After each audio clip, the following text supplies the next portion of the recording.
Hello students, welcome back to my YouTube channel. So कैसे हैं आप सभी। आज हम आपका पेपर कोड होने वाला है जो नागरिक शास्त्र का पेपर है 2025 का। यहाँ पर 323 आपका कोड है आईआर और इसमें पूर्णांक आपको 100 मिलेगा। और इसमें आपका समय जो है 3 घंटे 15 मिनट है, ठीक है।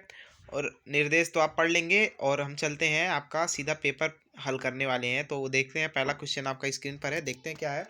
मिखाइल गोर्बाचेव ने रूस के राष्ट्रपति पद से त्यागपत्र कब दिया। स्टूडेंट्स, ये आपका वेरी मोस्ट इंपॉर्टेंट पहले क्वेश्चन मैंने आपको बता दिया था।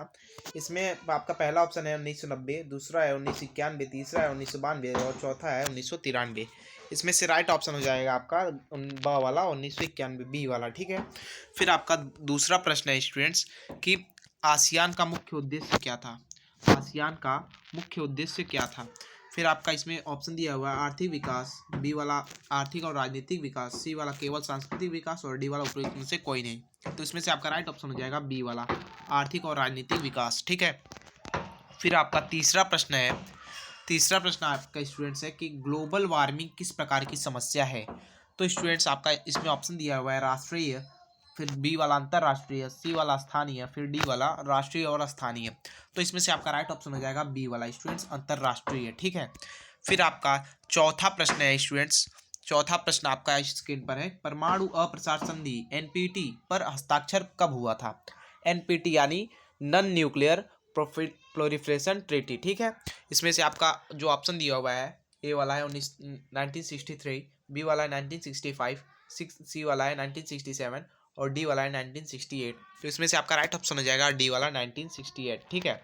फिर आपका पांचवा प्रश्न है स्टूडेंट्स कि वैश्वीकरण का अपरिहार्य कारण क्या है। वैश्वीकरण का अपरिहार्य कारण क्या है। तो इसमें से आपका पहला है प्रौद्योगिकी, दूसरा है आर्थिक विकास, तीसरा है प्रौद्योगिकी और आर्थिक विकास दोनों, और डी वाला उपरोक्त में से कोई नहीं। तो इसमें से आपका राइट ऑप्शन हो जाएगा सी वाला प्रौद्योगिकी और आर्थिक विकास दोनों, ठीक है।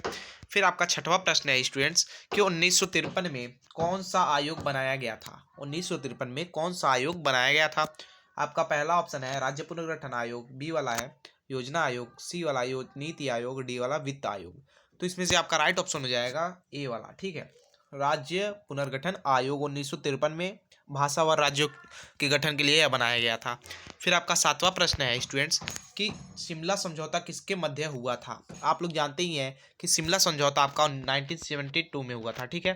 1972 में स्टूडेंट्स, और यह भारत और पाकिस्तान के बीच हुआ था, ठीक है। तो इसमें से आपका राइट ऑप्शन हो जाएगा भारत और पाकिस्तान, डी वाला, देख सकते हैं। फिर आपका आठवां प्रश्न है स्टूडेंट्स, मंडल आयोग का अध्यक्ष कौन था। मंडल आयोग का अध्यक्ष कौन था।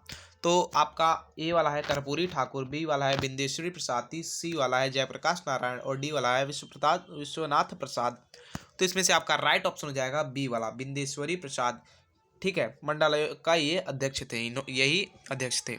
फिर आपका नौवां प्रश्न है कि निम्नलिखित में से किसे भारतीय विदेश नीति का प्रमुख निर्माता कहा जाता है। तो इसमें से आपका ऑप्शन दिया हुआ है सुभाष चंद्र बोस, बी वाला सरदार वल्लभ भाई पटेल, सी वाला है राजेंद्र प्रसाद, डी वाला है पंडित नेहरू। तो पंडित जवाहरलाल नेहरू भारत के प्रथम प्रधानमंत्री और विदेश मंत्री जो थे, यह आपका राइट ऑप्शन हो जाएगा डी वाला। फिर आपका 10वां प्रश्न है स्टूडेंट्स आपकी स्क्रीन पर कि निम्नलिखित में से कौन सा देश संयुक्त राष्ट्र की सुरक्षा परिषद का स्थायी सदस्य है। तो इसमें से आपका ऑप्शन है भारत, बी वाला चीन, फिर सी वाला ब्राजील और डी वाला जर्मनी, ठीक है स्टूडेंट। यहाँ पर अस्थायी सदस्य पूछ रहा है तो आपका बी वाला चीन है, ठीक है।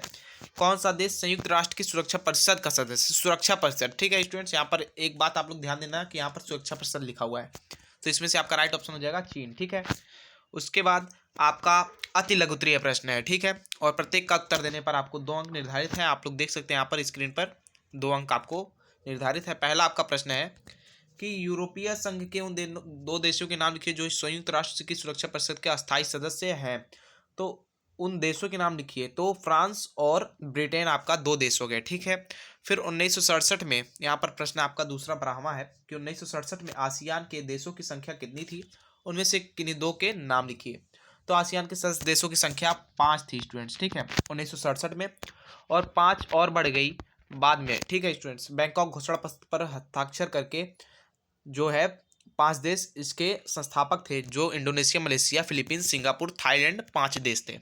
और आपका 13वां प्रश्न आपकी स्क्रीन पर है कि विश्व स्वास्थ्य संगठन WHO क्या है, इसका मुख्य कार्य क्या है, ठीक है। विश्व स्वास्थ्य संगठन क्या है, तो विश्व स्वास्थ्य संगठन आप जानते ही हैं। फिर आपका 14वां आपका प्रश्न है कि सुरक्षा की पारंपरिक अवधारणा क्या है, ठीक है, सुरक्षा की पारंपरिक अवधारणा क्या है। फिर आपका 15वां प्रश्न है कि वैश्वीकरण पर्यावरण की समस्या के 2 कारण बताइए, 2 कारण लिखिए। फिर आपका 16वां प्रश्न है कि भारत में नियोजन के किन्हीं 2 उद्देश्यों का उल्लेख कीजिए। फिर आपका 7वां प्रश्न है गुटनिरपेक्षता का अर्थ स्पष्ट कीजिए। गुटनिरपेक्षता अर्थात किसी भी गुट में ना रहकर तटस्थ बने रहना, ठीक है। फिर आपका 18वां प्रश्न है कि गरीबी हटाओ का नारा भारत के किस प्रधानमंत्री ने दिया था। तो स्टूडेंट्स, गरीबी हटाओ का नारा भारत की प्रथम महिला जो प्रधानमंत्री, ठीक है, प्रधानमंत्री जो थी इंदिरा गांधी, उन्होंने यह दिया था, ठीक है, गरीबी हटाओ का नारा। फिर आपका 19वां प्रश्न है कि गठबंधन की राजनीति क्या है। गठबंधन की राजनीति अर्थात जब किसी आम चुनाव में किसी दल को पूर्ण बहुमत नहीं मिलता है तो ऐसी स्थिति में वह गठबंधन सरकार कैबिनेट बनाती है, तो उसे गठबंधन सरकार कहते हैं। फिर आपका 22वां प्रश्न 20वां है कि 20वां आपका प्रश्न दिया हुआ है भारत के पूर्वोत्तर स्थित किन्हीं 2 राज्यों का नाम।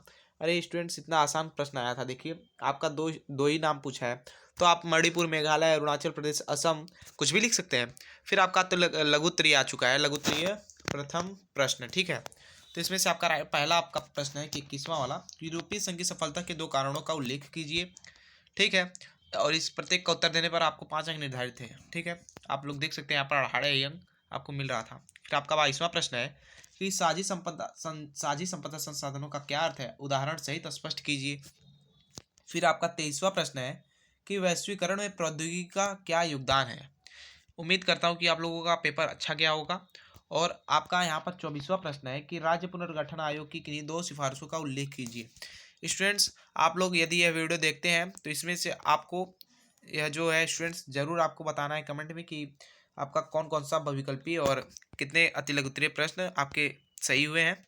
आप इन सब का मुझे डिटेल बताना है स्टूडेंट्स। और यहाँ पर लगता है नीचे का जो PDF है वो ख़त्म हो चुका है, इसलिए हम अगले वीडियो में आपका ये अभी क्लियर कर देंगे स्टूडेंट्स। तब तक के लिए गुड बाय, और आप लोग मिला लीजिएगा आपका कितना सही हुआ है।